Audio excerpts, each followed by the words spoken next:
independent. That's what the president believes. This is something for the Department of Justice. This is an issue that they're dealing with, and we leave that to them. As I mentioned, my White House colleagues at the counsel's office put out a statement on this. They were more specific on that, and so I certainly would refer you to my colleagues and to the Department of Justice. Just on the debt limit, at the risk of dating myself, I was here back in 2011 during the debt ceiling fight then, and due in part to the gridlock over that issue, S&P downgraded the nation's credit ratings, markets plummeted, interest rates increased, the country's borrowing costs went up by more than $1 billion. Is the president risking the same and Congress by dragging out this process? It's not the president that's risking this. Well, it is Congress. It is Congress that is risking this. These political stunts that you're seeing from Speaker McCarthy and the MAGA wing, this is dangerous. These are political stunts that will have long-lasting effects, as you just laid out. This is something that they can easily deal with immediately by putting a piece of legislation on the floor to deal with not defaulting. This is their constitutional duty. We should not have to negotiate on this. We should not be doing this with conditions. They were able to do this 3 times under the last administration, a Republican administration. But doesn't everyone bear responsibility, including and especially the president? The responsibility to make sure that we do not default, it sits in the hands of Congress. And right now, it is Speaker McCarthy and the MAGA wing, pardon me, of the Republican conference. It is up to them to get this done. They are wasting time. And I've already laid out what they did propose, how much that's going to hurt American families who are trying to make ends meet. But the president said, show me your budget. He didn't say, show me a budget that I agree with. Speaker McCarthy put forward. Well, you have to finish the statement. He said, well, you have to finish what he said. The statement that he made, his quote is, show me your budget and I'll show you what you value. That's what the president said. And by looking at this blueprint, by looking at the plan, they are certainly showing us their value. I guess the question is, isn't the ball in the president's court? I already answered the question, Kristen, many, many times. This is a constitutional duty that Congress has, and Speaker McCarthy is playing games. He is wasting the time of the American people. This is a political stunt, and he has to act. He has to act. And what he showed us yesterday, he aligned himself with the MAGA wing of the party. Go ahead, Ken. Just the Problem Solvers Caucus wants the suspension of the debt limit to be paired with this creation of a bipartisan fiscal commission. Is the president in favor of some kind of commission that would look at long-term spending, debt, how to corral that problem? So look, we have a very good relationship with the Problem Solving Caucus. I don't have anything to say about this specific matter. We believe that it is up to Congress, whatever tools they need or mechanism they need to move this forward. But again, I'm just not going to comment on any specific mechanism. And then just on the call with Macron that you mentioned at the top, do you have a rundown of what they're going to talk about? And is this in response to some of Macron's comments earlier in the month about Taiwan and China? So I don't have anything else to add to the readout. There was a readout, and so I will share that the president will have the opportunity to speak with the President Macron later today. So there will be a readout, but I'm just not going to go get ahead of that conversation and what may be discussed. I'll try to go to the back. Go ahead, Phil, in the back. Thank you so much. On guns, following the recent tragedies, there is a renewed debate about so-called stand your ground laws. Quite a number of experts and activists say that these laws actually promote violence, fuel gun violence. So what's the administration take on this? So what our take on this is that Congress needs to act. I laid out at the top of the briefing what we have seen state houses do in some states who have taken action in banning assault weapons, which we lift up and we appreciate. But now we need to see congressional members, Republican congressional members, take action. We need to see them put forth common sense laws as it relates to guns. And so we need to see that type of reform. We need to stop what we're seeing, this epidemic of gun violence across our country, in our schools, in our churches, in grocery stores. We have to do everything that we can to stop. This is a president who's taken action over over and over again.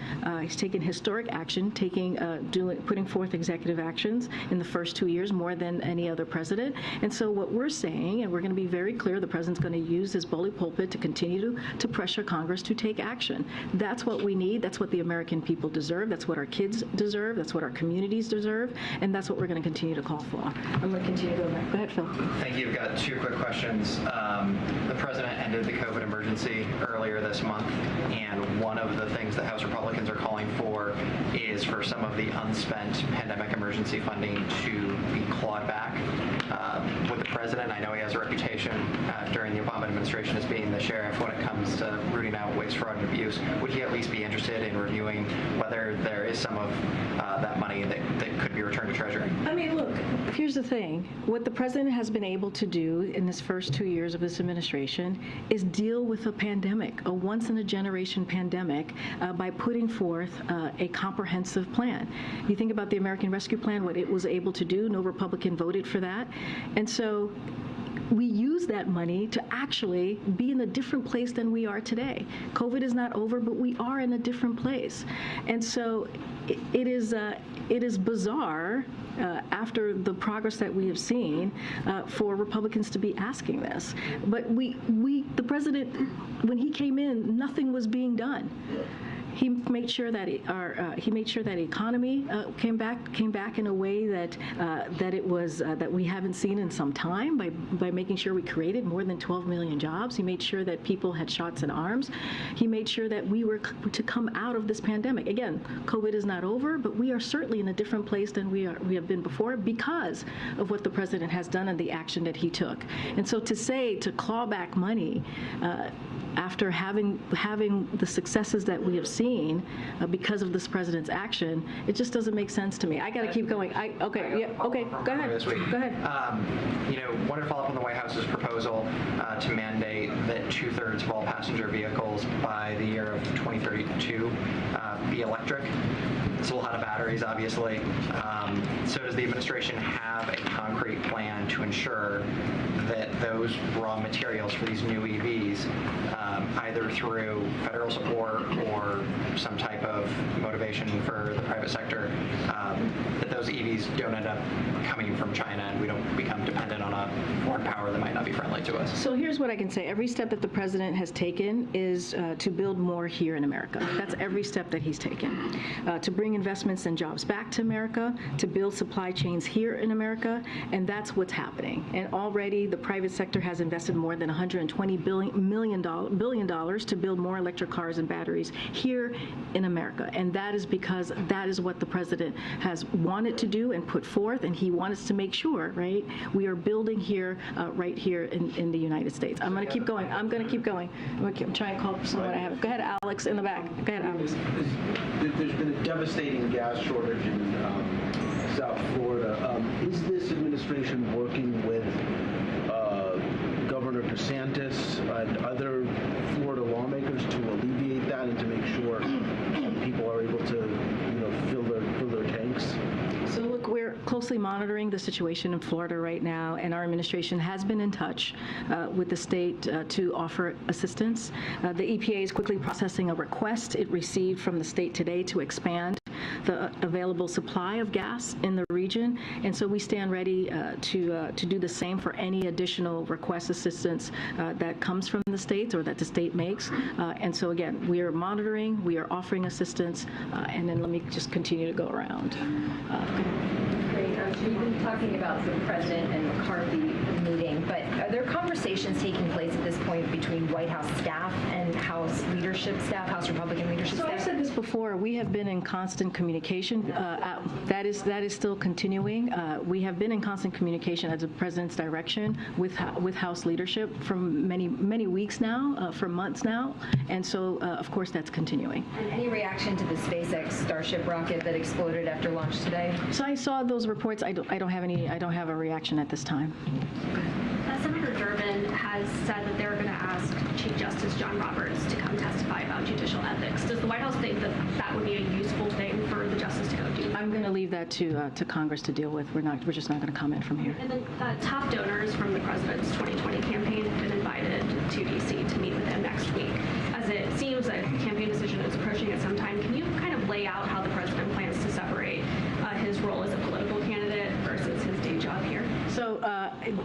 first, I'm not going to comment on 2024 or potential plans or whatever is going to happen in 2024. As you know, we follow the Hatch Act here in this administration. What I will say is that any announcement or anything that is related to 2024 certainly will not come from here. Go ahead, Michael. Thanks, Marie. Back on the budget, one of the items that House Republicans are pushing is to take back this $80 billion that has been marked for the IRS. I'm just wondering how important this is to the president. I know he's talked about it, but how important is it to him? Is it something that he'd be willing to give up to get a budget deal? So again, we're going to look at the impacts of this blueprint, this plan that Speaker McCarthy and MAGA Republicans put forth. Not going to speak to specific items in their plan. What I can say more broadly, the 22% spending cuts is going to hurt American families. Think about veterans, you think about Meals on Wheels, you think about education, you think about law enforcement. That's going to hurt everyday families who are trying to make ends meet. Not going to go into piecemeal of the plan. Again, we're going to take a look at it and see what the impacts of it will be to the American people. I know we have to wrap. Okay, I'll be back tomorrow. Thanks, everybody. Just invite the president to join us anytime.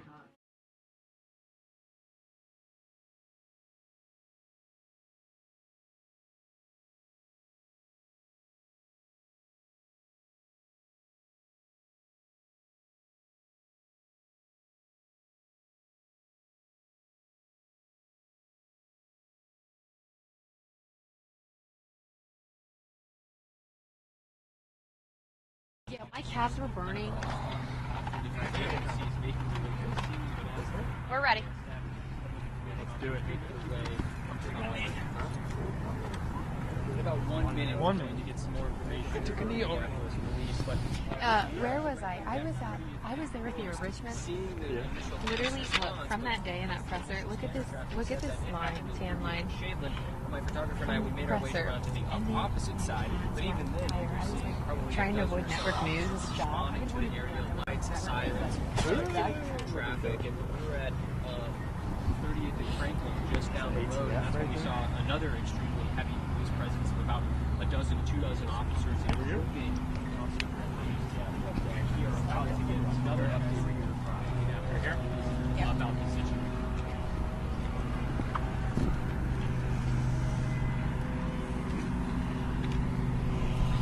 All right, the information I'm about to Commander, give you is preliminary information and subject to change as the investigation progresses. So today at around 12:40 p.m. approximately, the Indiana Crime Guns Task Force was engaged in an investigation with the Lawrence Police Department on a shooting incident that occurred in Lawrence's jurisdiction. They encountered a potential suspect in that shooting, driving a vehicle with a passenger in the car as well. The officers attempted to stop this vehicle at 30th and Post. The suspect driver and the suspect passenger fled in the vehicle westbound on 30th Street. On 2 separate occasions, task force members attempted to do a precision intervention technique, which is to spin the car out to stop the pursuit. That was unsuccessful.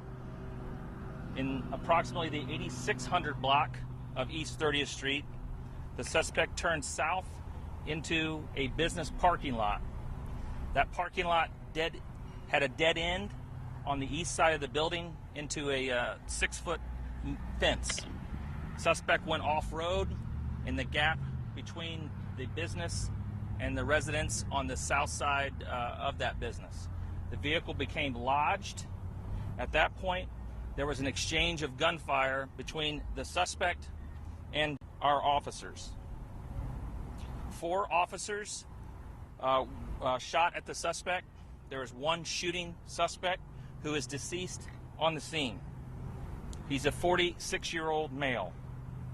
2 officers sustained gunshot wounds. They are in stable condition at Eskenazi Hospital and are expected to recover.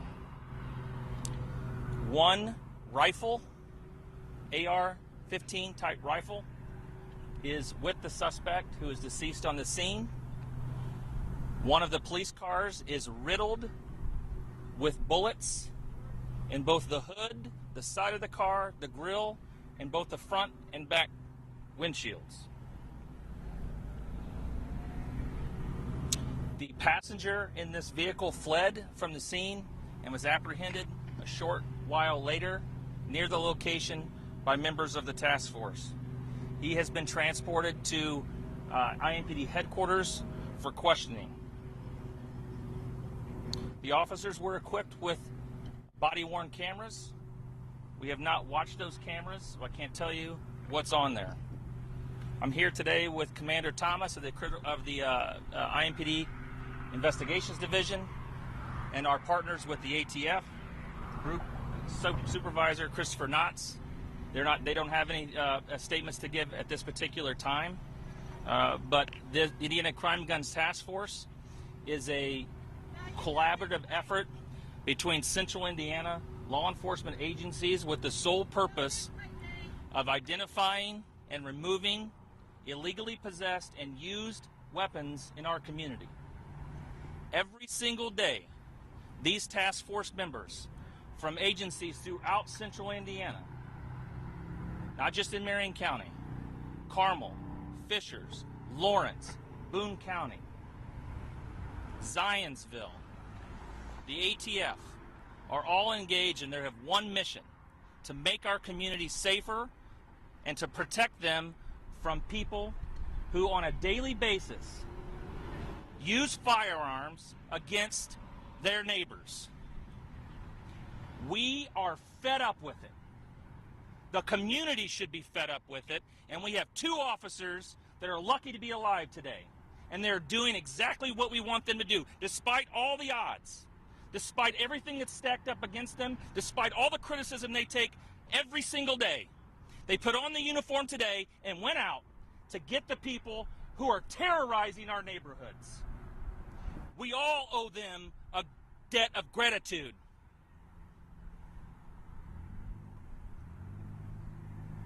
Can you ask questions, Assistant Chief? Yes. The weapon used obviously would put you at war with this person. Can you just remind us, basically, you've seen the pictures, you've seen the vehicle.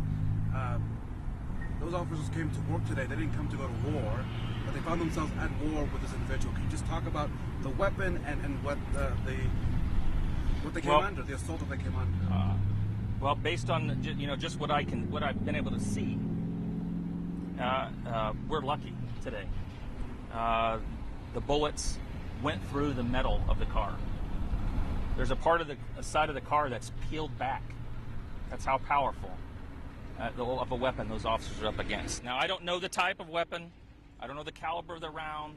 I don't know any of that right now. That'll be all part of the investigation. That's why our partners from the ATF are here. They're going to get the serial number from that gun. They're going to do an emergency trace, and we're going to know where this weapon came from, hopefully in short order. How did this person get a hold of this weapon and, to use against not only us, but our community members. Chief Bailey, we're getting word that the officers were transported by possibly a red truck or somebody else. How were the officers transported to the hospital? The officers were transported, self-transported by other officers. They were put in the back of police cars, which is a thing that we're doing now when our officers are shot. And if we know they don't need to be stabilized on scene, and we have the ability to get them to the hospital quicker, that's how they were transported in the back of a police car today. Obviously, you got a bit emotional. What the suspect was wanted for outside of warrants? No, he wasn't necessarily wanted for warrants. This was an ongoing investigation in cooperation with the Lawrence Police Department and the Indiana Crime Guns Task Force. That investigation is still ongoing, so I wouldn't expect to get more information on that one until the Lawrence Police Department has, completed their investigation. Obviously, it's a bit. How many rounds were fired by the suspect, and is there any reason to believe that the weapon that was used had an auto sear attached to it? I don't know the question about the auto sear or the conversion device, and I can't give you an account, but there were multiple shots. Obviously, Chief Bailey, you're emotional talking about what happened today. As a fellow officer, when you see these types of incidents, what goes through your mind? Well, the first thing is I went for prayer to make sure that they get to go home to their families tonight for just doing a job. They don't deserve to be targeted. But then it was frustration, both for them and our community. We're all tired of this. We're all tired of the violence. I don't know what's happened. I can't put my finger on it. I know that our officers and detectives every single day have a mission, and the number one priority for us is to stop violent crime. But, you know, we need help. We cannot do this alone. The community has to hold themselves accountable. We took a rifle off of a juvenile in downtown Indianapolis this weekend. Did no one notice? No family members, no cousins, no nieces, nephews, no other friends said, hey, don't take that gun downtown? But the first question we always get is, what are you police doing about all this? Well, my next question is, what is the community doing about this? Because we need their help. If they know something's happening, they see this juvenile with an assault type or AK-47 type rifle, and you're not stopping that person from going down, you're complicit.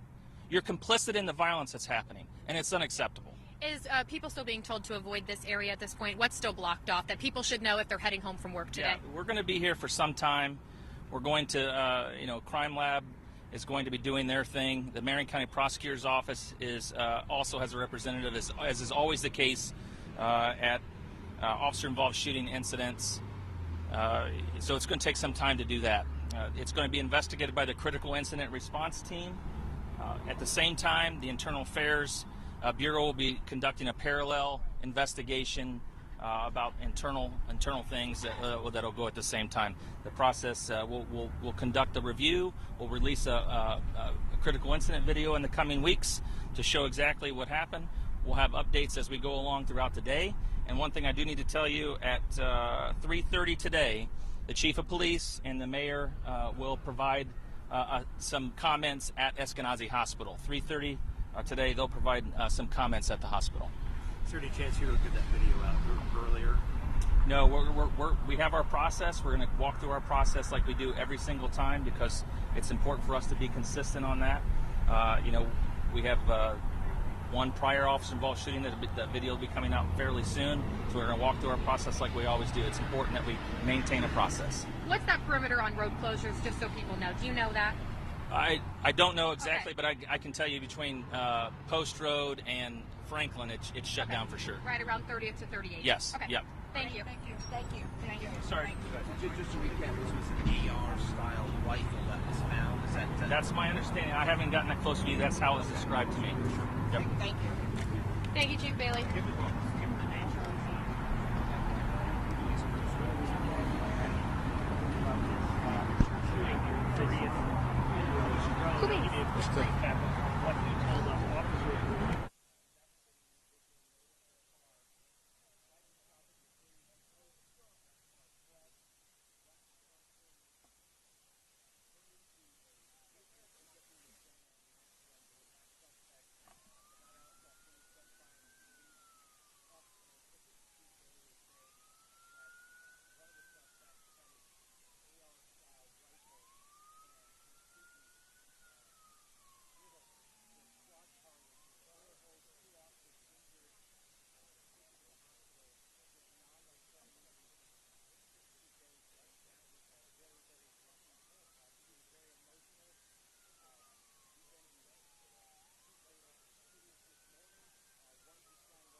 También está el presidente de la Cámara de Representantes y los están acompañando con los ministros que estarán en esa reunión de gabinete también.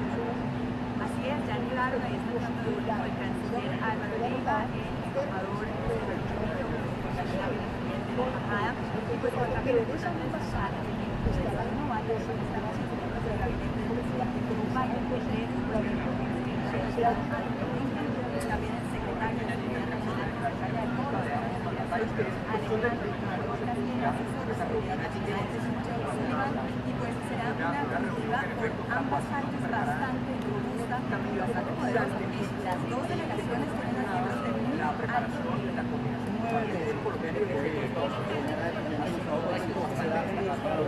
Nosotros regresaremos pero los detalles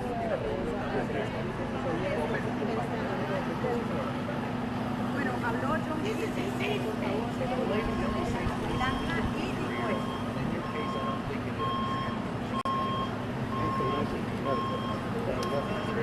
reciban allá, porfa. Reciban allá.